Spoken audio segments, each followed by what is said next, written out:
jusqu'à 9h, Good Morning Business. Il est 7h23, c'est Frédéric Chenet qui est avec nous. Bonjour Frédéric Chenet, ex-directeur général d'Atari. Vous êtes en charge désormais de l'activité licence et d'Atari Blockchain. Mais vous savez qu'on en aurait presque les larmes aux yeux pour tout vous dire, parce qu'on est nombreux dans cette rédaction. Ah, ça a fait débat hier, c'est vrai. Avoir été biberonné, quel que soit l'âge, à Atari notamment, qui a connu évidemment une épopée formidable depuis presque 50 ans. La boîte, elle a été créée au début des années 70. Voilà, la société a été créée en 1972 par un Américain qui est toujours vivant.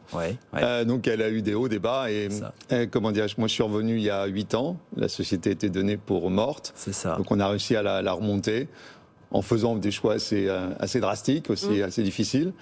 Mais aujourd'hui, effectivement, on est une société où il n'y a plus de dettes, on continue d'avancer sur des marchés traditionnels et des marchés nouveaux. Il y a un revival, alors 72, alors les années 70 c'est Pong évidemment, vous êtes un précurseur, il y a la console à cartouches dans les années 80. Moi, j'étais Frogger la grenouille et Space Invaders. Voilà. Mais chacun a un moment favori. Exactement. Et après, il y a eu des hauts et des bas. Oui, il y a eu un rachat en 98 par Hasbro, je crois, voilà, c'est ça. Donc Hasbro, la marque a été rachetée à ce moment-là par une société française, Infogrames, dont je faisais partie. On a à peu près tout ce qui était la société en 2007 et le fonds qui avait repris la marque a fait faillite en 2012 et donc je suis revenu début 2013. Les actions étaient cotées, puis un matin elles sont devenues non cotées. La société allait bien, ensuite on s'est retrouvé en redressement judiciaire aux États-Unis et donc c'est à ce moment-là que je suis revenu effectivement. Il y avait 1 million d'euros de chiffre d'affaires et 30 millions d'euros de dettes, donc on avait une petite... un petit challenge à faire. Et là, c'est le revival, parce que vous scindez la société en deux. Alors, pour assurer des lendemains. Alors, il y a les blockchains, il y a effectivement les jeux. Qu'est-ce que vous voulez faire d'Atari ?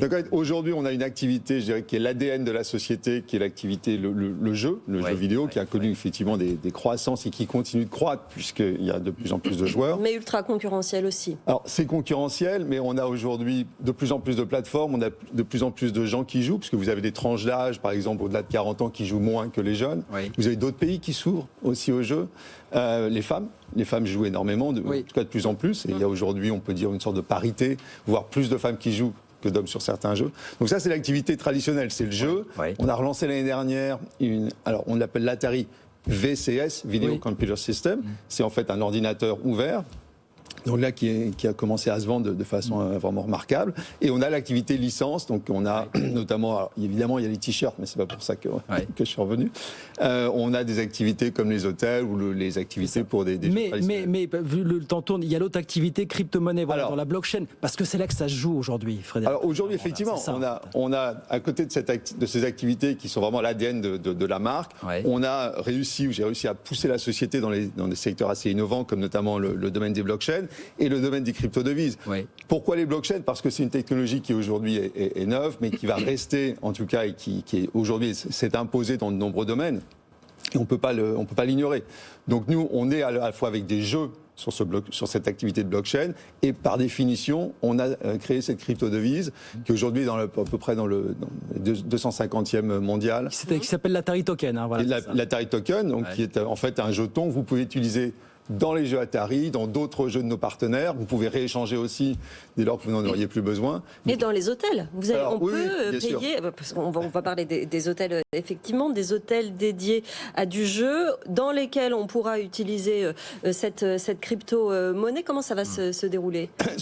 La vision, c'est d'avoir un écosystème dans lequel on a à la fois les jeux, l'expérience utilisateur, non seulement dans les jeux, mais aussi par rapport à ce que la marque représente.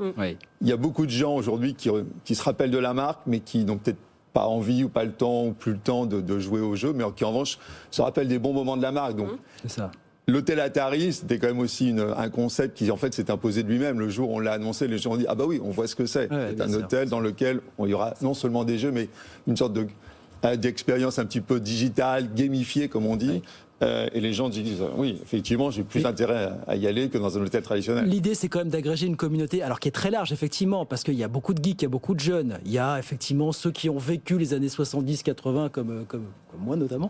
Voilà, c'est ça aussi, c'est une communauté Atari. Oui, c'est tout ce que la marque représente. Vous avez multigénérationnel, c'est multigénérationnel, c'est ce qu'on appelle un peu pop culture. C'est ça. À la fois, vous avez des gens moi, je vois des gens qui portent des t-shirts dans les endroits vraiment assez improbables. De la même manière, vous avez des gens qui jouent encore à nos jeux, ou d'autres qui auront envie d'aller dans l'hôtel Atari parce que, je dirais, il y a une sorte de, comment dirais-je, de fierté, de c'est aussi une manière de rencontrer des gens qui ont un petit peu le même profil qu'eux. Ouais. On se rappelle des bons moments, donc c'est toujours assez intéressant. C'est ça l'attrait de cette marque. Donc vous allez ressusciter des licences, certains héros de l'époque, des années 70-80, c'est ça l'idée? Alors, on a continué. Lorsque je suis revenu, donc 2013, on avait une situation quand même assez désespérée.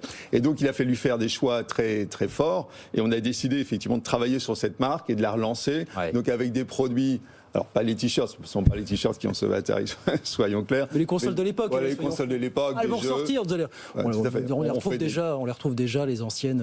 Voilà, ce sont des jouets, mais à côté de ça, vous avez, comme vous l'avez souligné, vous avez des marchés très traditionnels, les jeux, mais vous avez le marché des blockchains, le marché des crypto-devises, le marché des systèmes de paiement d'une manière plus générale, on n'y est pas encore, mais avec le token, on s'en rapproche. Voilà l'objectif, voilà. Frogger la grenouille va revenir. Donc voilà, ça, c'est une bonne nouvelle, Guillaume.